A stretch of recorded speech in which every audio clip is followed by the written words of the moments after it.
नमस्कार, आप देख रहे हैं जगत क्रांति टीवी। मैं हूं आपके साथ अक्षिता मौर्य। आइए रुक करते हैं खबर की ओर। विपक्ष निराशा में है और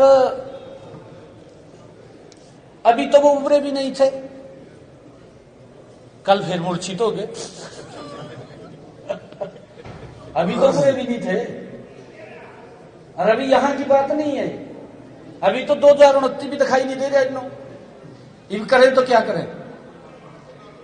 अगर विपक्ष की भूमिका ठीक नहीं निभाई जा रही तो हरियाणा के लोग देख रहे हैं कि विपक्ष के लायक भी नहीं है, बाहर करेंगे इनको। इस खबर में बस इतना ही। बने रहिए जगत क्रांति टीवी के साथ।